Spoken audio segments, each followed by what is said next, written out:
Hello everyone, today I came here and I say wow, tractor, big tractor moving, big tractor moving over there. You can see one big tractor moving over there and the other one tractor, big one. Đủ mẹ thì trên đó nhiêu bao thì để trên đó đi, đưa cái này đây đi. Dục lên dục xuống chứ vậy. Big one. Belarus 825M. Yeah, you can see big one. Oh, it's beautiful. Beautiful back. And now I see the other one. I see the other one moving. Dục bao kia xuống cho ta đi. Moving. Thì đưa bao xuống cho ta. Silhouette. Moving. Moving.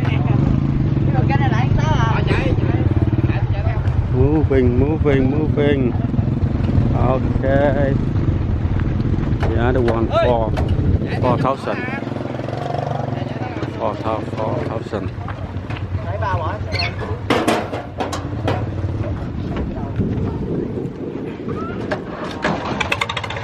Wow. Now moving, huh? You can hear engine sound.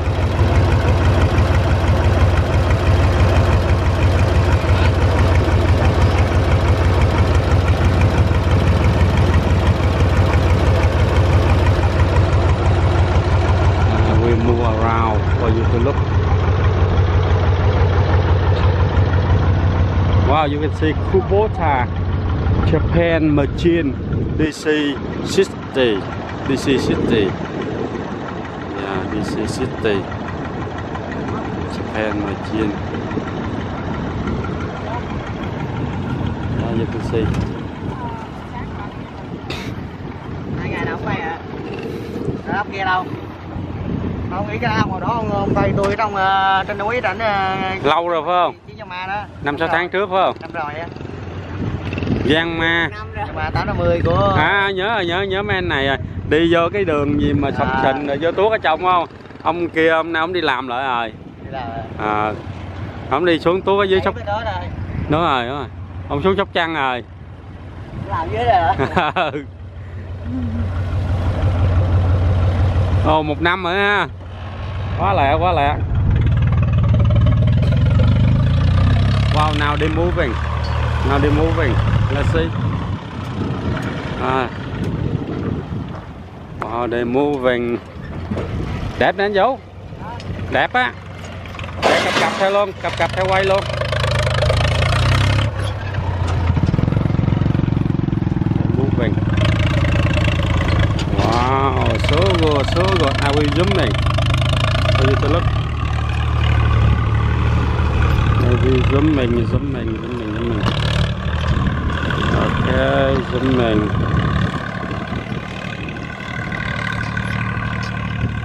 Okay, follow them.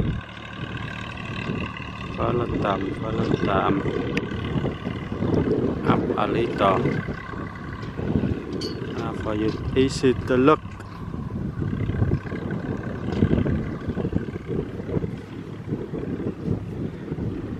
Wow, moving so fast. Yeah, you can see. So beautiful.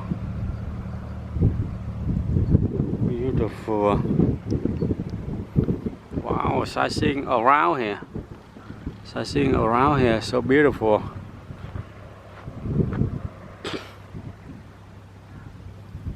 Yeah, you can see.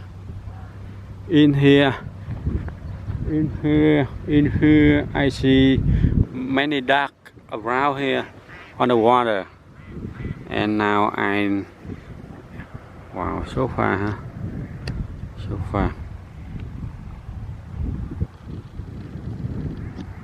But I can zoom in for you to look. I can zoom me.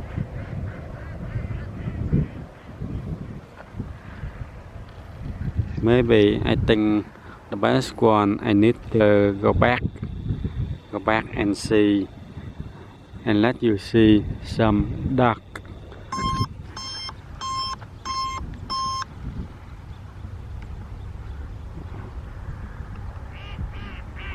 And let you see some duck.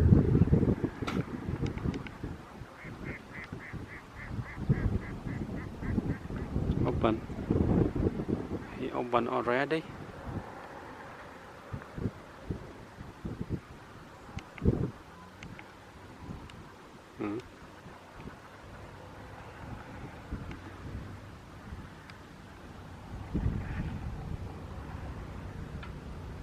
Yeah, you can see. You can see around here. So beautiful. So beautiful around here and in here. Many duck. Yeah, and let you see duck. So beautiful. Nice landscape and beautiful sightseeing. You can see from here and see many duck around. Wow, a lot of duck. They get a one around, and I will let you see. Let you see duck.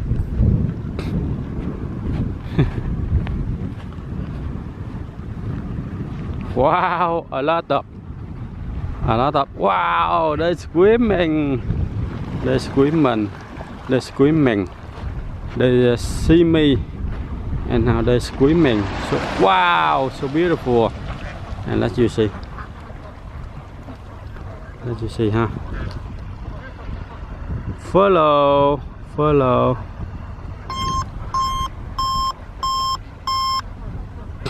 A lot of duck.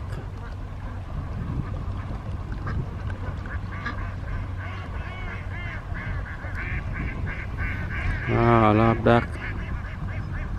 So happy to see them.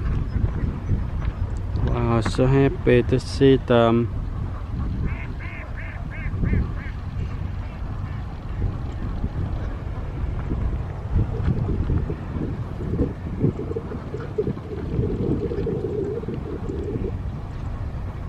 Beautiful.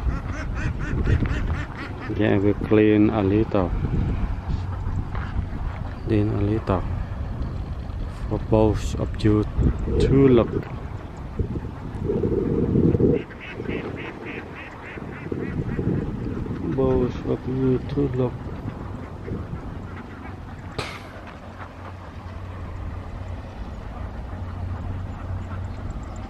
Yeah, so beautiful.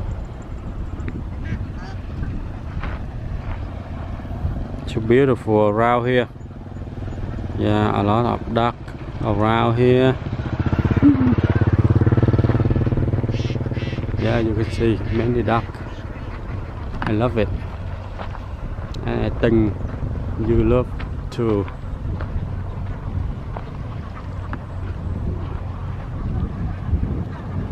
I think you love too.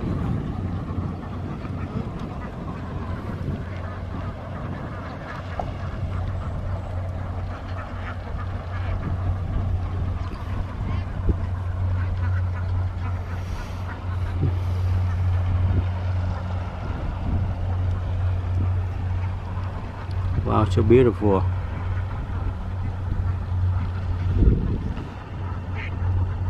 Wow, a lot of duck around here.